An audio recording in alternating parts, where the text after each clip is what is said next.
NSS നേതൃത്വം ഒരു മുൻകൈ എടുക്കണമെന്നും ഈ അവസരത്തിൽ സൂചിപ്പിക്കുന്നു.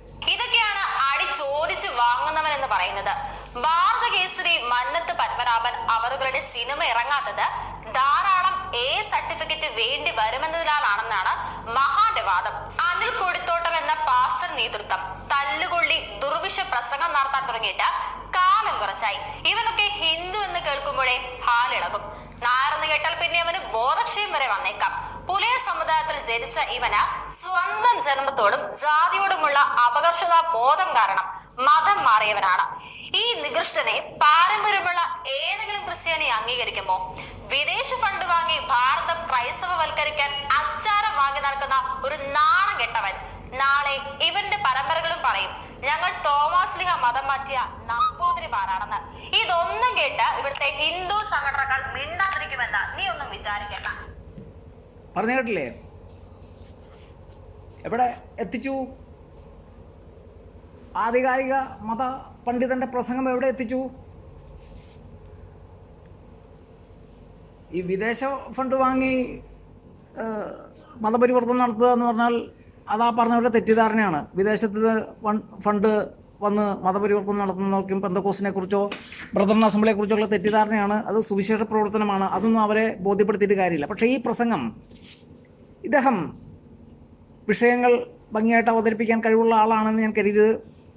എന്നാൽ അപകടകരമായ രീതിയിലേക്ക് പോയിക്കൊണ്ടിരിക്കുക. ദൈവദാസന്മാർ പലരും ഒരു മതത്തെയോ ഒരു വിഭാഗത്തെയോ വിമർശിക്കാതെ ഏതെങ്കിലും ഒരു തെരുക്കോണിൽ നിന്ന് സുവിശേഷം മാത്രം പറഞ്ഞു.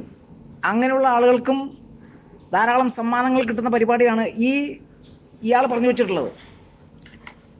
ഇവരുടെയൊക്കെ എഴുത്തുകളിൽ ഉദ്ധരിച്ചതാണ്. ഞാനിപ്പോൾ വീഡിയോ ക്ലിപ്പൊന്നുമില്ല. മനുസ്മൃതി കത്തിക്കണം പോലും ഒരിക്കൽ പ്രസംഗിച്ചതാണ്. എഴുതിയാണോ എന്നറിയില്ല. മനുസ്മൃതി കത്തിക്കണം ഒരിക്കൽ അദ്ദേഹം എഴുതിയതാണ്. മനുസ്മൃതി കത്തിക്കണം. കൃതേതു മനുവോധർമ്മം ത്രേതായാം ഗൗതമസ്മൃത ദ്വാപരേ ശങ്കലിഖിതേ കലൗ പരാശരാം. മനുസ്മൃതി എന്താണെന്നും പരാശര സ്മൃതി എന്താണെന്നും ശങ്കലിഖിത സ്മൃതി എന്താണെന്നും ഗൗതമ സ്മൃതി എന്താണെന്നും അറിഞ്ഞിട്ട് വേണ്ടേ? ഞാൻ പറയുന്നു, മനുസ്മൃതിയെപ്പോലുള്ള ഗ്രന്ഥങ്ങൾ പഠിച്ചാൽ സുവിശേഷം പറയാൻ ഏറ്റവും പറ്റിയ മാർഗമാണിത്. അത് ഏതെങ്കിലും വിഡ്ഢിവേഷങ്ങൾ എഴുതി വെച്ചത് കേട്ട് പ്രസംഗിച്ചാൽ ഇപ്പോൾ സ്വന്തം സമുദായത്തെക്കുറിച്ച് പറയിപ്പിക്കാറായല്ലോ. സ്വന്തം സമുദായത്തെക്കുറിച്ച് എടോ ചെറ്റ എന്ന് പറയിപ്പിച്ചത് കയ്യിലിരിപ്പാണ്. മനസ്സിലായോ? നമുക്കറിയാം ബൈബിളിൽ ദേവര വിവാഹത്തെക്കുറിച്ച് കർത്താവിൻ്റെ ശിഷ്യന്മാർ ചോദിച്ച ചോദ്യവും കർത്താവിനും പറഞ്ഞ മറുപടിയുണ്ട്. ബൈബിൾ നന്നായിട്ട് അറിയാവുന്ന സമൂഹമായതുകൊണ്ട് ഞാൻ വിശദീകരിക്കുന്നില്ല. സഹോദരൻ വിവാഹം ചെയ്ത് മരണപ്പെട്ടു പോയാൽ ആ സ്ത്രീയെ അവരുടെ സഹോദരന്മാർ വിവാഹം ചെയ്യണം എന്നുള്ള ദേവര ധർമ്മം അങ്ങനെ തന്നെയാണ്. ആ ദേവര ധർമ്മത്തിൻ്റെ ഡെഫിനിഷൻ എഴുതി വെച്ചതാണ് ഈ മനുസ്മൃതി. കണ്ടിട്ടുണ്ടോ? മൈക്ക് കെട്ടിയിട്ട് ഒരു പരട്ട യൂട്യൂബ് ചാനലും കുറച്ച് ആളുകളുണ്ടെങ്കിൽ എന്ത് തോന്നിവാസം പറയാം എന്നായിട്ടുണ്ടോ? ഇത് മനുസ്മൃതിയുടെ 9-ാമത്തെ അധ്യായത്തിൽ ദേവര ധർമ്മത്തെക്കുറിച്ച് പറഞ്ഞിട്ടുണ്ട്. യസ്യാമിത്രേയ കന്യായ വചാസത്യേ കൃതേ പതിഹി താമനേന വിധാനേന നിജോ വിന്ദതേ ദേവരഹ. അടുത്ത് യഥാ വിദ്യതി ഗമ്യാനാം ശുക്ലവസ്ത്രാനാം ശുചിവസ്ത്രാം മിതോ ഭജോപസാവത് സകൃത ധൃതാവതൗ. ഒരു കന്യകയുടെ വിവാഹ വാഗ്ദാനം നടന്നതിന് ശേഷം ഭർത്താവ് മരിച്ചാൽ ഇയാളുടെ സ്വന്തം സഹോദരൻ ഇനി പറയുന്ന വിധി അനുസരിച്ച് അവളെ വിവാഹം ചെയ്യേണ്ടതാണ്. ആ ദേവരൻ വാഗ്ദത്ത കന്യകയെ വിധിപ്രകാരം വിവാഹം ചെയ്ത് ശുഭവസ്ത്രധാരിണിയും ശുചിവസ്ത്രവുമായ ആ ഭാര്യയോടുകൂടെ പ്രസവം വരെ ഋതുതോറും ഒരു പ്രാവശ്യം സഹശയനം ചെയ്യണം എന്ന് ഉണ്ടാകുന്ന സന്താനം മരിച്ച് പോയ വാഗ്ദാനം ലഭിച്ച ഭർത്താവിൻ്റേത് കണക്കാക്കും എന്ന് സാരം. എന്ന് പറഞ്ഞാൽ ബൈബിളിൻ്റെ യഥാർത്ഥമായ അനുകരണം. ഇത്രയും വ്യക്തമായിട്ട് മനുസ്മൃതി തുടങ്ങിയ കാര്യങ്ങൾ. പക്ഷേ മനുസ്മൃതി അല്ലെങ്കിൽ ദേവരവിവാഹം പറഞ്ഞ അവരുടെ കർത്താവ് പറഞ്ഞു സ്വർഗത്തിൽ വിവാഹം നടക്കുന്നില്ല. ലോ ബയൂലത്ത് അലാഹ ഷമായീം ബയൂലത്ത് അറാസ. ഭൂമിയിലാണ് വിവാഹം, സ്വർഗത്തിൽ വിവാഹമില്ലെന്ന് എബ്രായ തൽമൂദുകളൊക്കെ പറയുന്നുണ്ട്. ബയൂലത്ത് ലോ ബയൂലത്ത അല അൽ ഹഷമായിയും, സ്വർഗത്തിൽ വിവാഹമില്ല. അപ്പോൾ എബ്രായ പദങ്ങളും സംസ്കൃത പദങ്ങളും ഒന്നിച്ചു വരുന്ന വിഷയങ്ങളുണ്ട്. ആളുകളോട് സുവിശേഷം പറയാൻ പറ്റിയ മാധ്യമമാണ് മനുസ്മൃതി. അതാണ് കത്തിക്കണമെന്ന് പറഞ്ഞത്. ഈ കത്തിക്കുക എന്ന് പറഞ്ഞാൽ ഇയാളെന്താ ഉദ്ദേശിച്ചത്? ബൈബിൾ മറ്റേ മനുസ്മൃതി കത്തിക്കണം. കത്തിക്കുക എന്ന് ജ്വലിപ്പിക്കുക എന്നർത്ഥം. ആർഷ ജ്ഞാനത്തിൽ നമുക്കറിയാം, ബൈബിളിലത്തെ തിമോഥെയോസിനോട് പറയുന്ന ഉണ്ടല്ലോ, നിന്റെ കൃപാവരങ്ങൾ ജ്വലിപ്പിക്കണം എന്ന് പറഞ്ഞാൽ പ്രകാശിപ്പിക്കണം. ആ ജ്വലിപ്പിക്കുക എന്നാൽ കത്തിക്കുക, അഗ്നിവിധേയമാക്കുക എന്നൊരാശയമുണ്ട്. അത് ഈ അർത്ഥമല്ല. അങ്ങനെയാണെങ്കിൽ നിന്റെ തലമേൽ തീക്കനൽ കുന്നിക്കും എന്നുണ്ട്. എവിടെയെങ്കിലും പെന്തക്കോസ്ത് ഹോളിൽ അത് ദുർവ്യാഖ്യാനം ചെയ്യുന്നുണ്ടോ? തലമേൽ തീക്കനൽ കുന്നിക്കുന്നുണ്ടോ? അപ്പോൾ അതല്ല അർത്ഥം. അതിൽ ലക്ഷ്യാർത്ഥവും കേവലാർത്ഥമുണ്ട്. അപ്പോൾ മനുസ്മൃതി കത്തിക്കണം പോലും. ഇനി മറ്റൊരു കാര്യം, അത് പറയാതിരിക്കാൻ നിവൃത്തിയില്ല. ഒരു യൂട്യൂബ് ചാനലും കുറച്ച് ഫോളോവേഴ്സും ഉണ്ട്, എന്ത് തോന്നിവാസം പറയാനുണ്ടോ? യഥാർത്ഥ വിഷയങ്ങൾ കണ്ടിട്ടില്ല മോൻ, മനസ്സിലായോ? യഥാർത്ഥ വിഷയങ്ങൾ കണ്ടിട്ടില്ല. കൃഷ്ണമുക്തി ശ്വേതേ ശ്വേതേ പീതമുക്തികൈ സഹസ്ഥിതം അന്വേഷണാം കൃഷ്ണാനാം അസംപ്രീത എന്ന് പറഞ്ഞാൽ അതിൻ്റെ അർത്ഥം കറുത്ത മുത്ത്. കൃഷ്ണമുക്തി ശ്വേതേ പീതമുക്തികൈ സഹസ്ഥിതം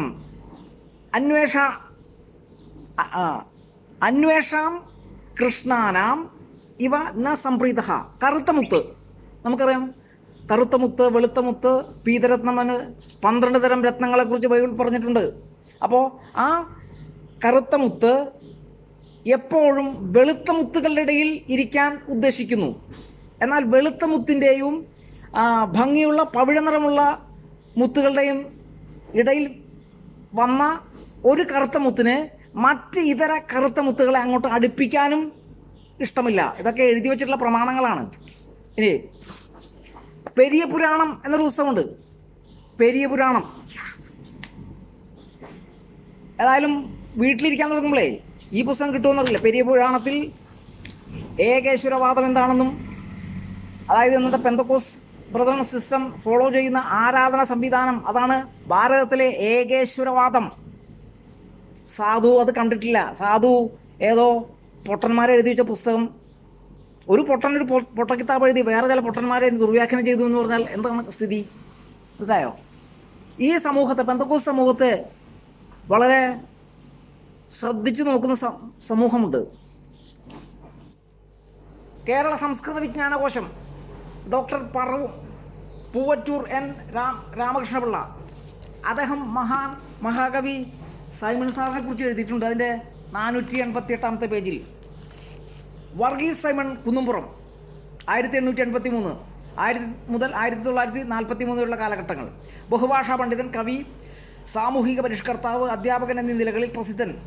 നിശാകാലം എന്ന കാവ്യത്തിൻ്റെ കർത്താവ്. തിരുവല്ല താലൂക്കിൽ പമ്പാനദിയുടെ തെക്കേക്കരയിൽ ആറന്മുള ക്ഷേത്രത്തിന് പടിഞ്ഞാറുള്ള ഇടയാറന്മുള ഗ്രാമത്തിൽ കുന്നുംപുറം കുടുംബത്തിൽ 1058 മകരം 27 ജനിച്ചു. ജ്യേഷ്ഠ സഹോദരൻ KV ചെറിയാൻ്റെ അടുക്കൽ നിന്ന് സംസ്കൃതം പഠിച്ചു. സംസ്കൃതത്തിന് പോലെ ഇംഗ്ലീഷ്, തമിഴ്, കന്നഡ, ഹിന്ദി എന്നീ ഭാഷകളും അറിവ് നേടി.